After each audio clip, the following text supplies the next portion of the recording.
آپ صلی اللہ علیہ وسلم سے عرض کیا کہ اللہ کے نبی صلی اللہ علیہ وسلم میں بہت بڑا عبادت گزار عابد بننا چاہتا ہوں، تو اس کے لیے کیا عمل کرنا ہے؟ آپ صلی اللہ علیہ وسلم نے فرمایا، دوستو توجہ کے ساتھ سننا کہ آپ نے سوال بڑا خوبصورت پوچھا ہے، معلوم کیا ہے، تو اس کا جواب سنو۔ اتق المحارم تکون عبد الناس، کہ اپنے آپ کو گناہوں سے بچا کر زندگی گزار لو کہ آپ کی آنکھ سے کوئی گناہ کا کام سرزد نہ ہو، کان سے کوئی گناہ سرزد نہ ہو، شرمگاہ سے کوئی گناہ سرزد نہ ہو، جسم کے اس 6 فٹ سے کوئی گناہ سرزد نہ ہو۔ تم بڑے متقی اور پرہیزگار عابد بن جاؤ گے، صرف یہ کام کر لو کہ اپنے جسم سے گناہوں سے اپنے جسم کو بچا لو۔ اللہ تعالیٰ کی عظمت، اللہ تعالیٰ کا خوف، وَذَرُوا ظَاهِرَ الْإِثْمَ وَالْبَاطِنِ، کہ ظاہر اور باطن کے گناہوں کو چھوڑ کر اللہ تعالیٰ کے حکموں کے مطابق، رسول اللہ صلی اللہ علیہ وسلم کی سیرت کے مطابق، آپ کی سنتوں کی روگردانی نہ کرتے ہوئے، اللہ رب العزت کے حکموں کی مخالفت نہ کرتے ہوئے، اس کی عظمت، اس کا خوف دل و دماغ میں ہو اور گناہوں سے اپنے آپ کو بچا لے، یہ سب سے بڑا عابد اور عبادت گزار انسان بن سکتا ہے۔ میرے بھائیوں، گناہوں سے بچنا بڑا مشکل ہے کہ انسان کے دل میں خیال آتا ہے کہ تو چھوٹا گناہ ہے، سانپ کا بچہ چھوٹا ہو یا بڑا، بچھو چھوٹا ہو یا بڑا، اس کا زہر بہت خطرناک ہے، گناہ چاہے چھوٹا ہو یا بڑا، ہم اللہ تعالیٰ کے حکم کی مخالفت، اللہ تعالیٰ کی نافرمانی، رسول اللہ صلی اللہ علیہ وسلم کی سنت کی روگردانی کر رہے ہیں۔ وہ دل میں خیال ہو کہ ہمارا خالق مالک جو زمین و آسمان کا نظام چلانے والا ہے، اس کا کوئی بال کے برابر بھی اس کی کوئی نافرمانی نہ کی جائے، یہ دل و دماغ میں اور کوشش اور فکر ہو تو پھر ہمارا چھوٹا گناہ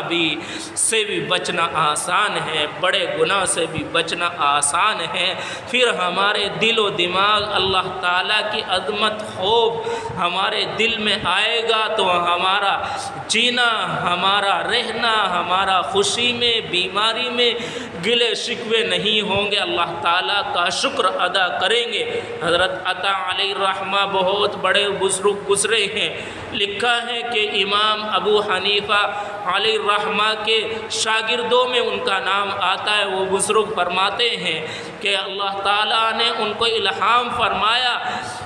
فرمایا کہ عطا کہہ دو میرے بندوں سے کہ میرے بندے کہ جب گناہ کا ارادہ کرتے ہیں تو مخلوق کے سارے دروازوں کو بند کر لیتے ہیں، اور میں پروردگار میرا دروازہ کھلا رہتا ہے، یعنی انسان دنیا کے دروازوں کو بند کر کے میرے پروردگار کے دروازوں کو کھلا رہتا ہے، اور یہ مجھے یہ سمجھتا تھا کیا میں ادنا سا آدمی ہوں، ادنا ہوں، تو اگر اللہ کی عظمت، اللہ کا خوف انسان کے دل میں، دماغ میں، جسم میں، اخلاق میں، کردار میں ہوگا تو اس کا گناہوں سے بچنا آسان ہوگا۔ حضرت عطا علیہ الرحمہ فرماتے ہیں کہ ان کو الہام ہوا کہ میرے بندوں کو کہہ دو کہ میرے بندوں کو جب میں کسی رزق میں تھوڑی سی کمی دیتا ہوں تو وہ اپنے دوستوں کی محفل میں بیٹھ کر میرے شکوے شروع کر دیتے ہیں، اور جب کہ میرے پاس ان کے نامہ اعمال کا گناہوں سے بھرا ہوا اعمال کا دامن میرے پاس آتا ہے، میں فرشتوں کی محفل میں فرشتوں کے کے سامنے میں اپنے بندوں کا گلا شکوہ شکایت نہیں کرتا۔ میرے بندے کتنے ناشکرے ہیں۔ میرے بھائیوں، ان باتوں سے ہمیں یہ نصیحت لینی ہے کہ ہم اللہ تعالیٰ کی عظمت کو، اللہ تعالیٰ کی کبریائی کو، اللہ تعالیٰ کی بڑائی کو بیان کرے، اللہ تعالیٰ کی نعمتوں کی قدر کرے، بیماری میں بھی اور خوشی میں بھی، غمی میں بھی، اور گلے شکوے نہ ہو۔ اگر بیماری ہے تو اس میں بھی اللہ تعالیٰ کی حکمت اور مصلحت ہوتی ہے، گناہ معاف ہوتے ہیں۔ اللہ تعالیٰ کا شکر ادا کرنے والا اللہ تعالیٰ مزید نعمتوں میں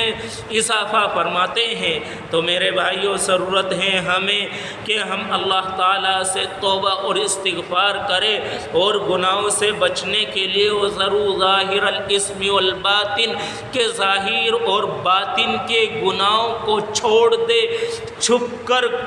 کرتے ہیں یا کھلے عام کرتے ہیں، دل میں خیال ہو کہ میرا رب، میرا پروردگار، آپ کا پروردگار دیکھ رہا ہے۔ اگر آج ہم اس حرکت سے باز نہیں آئے تو کل قیامت کے دن میدان حشر قائم ہوگا، اس وقت میں جواب دینا ہوگا، تو اس وقت کا جواب کتنا مشکل ہوگا۔ اگر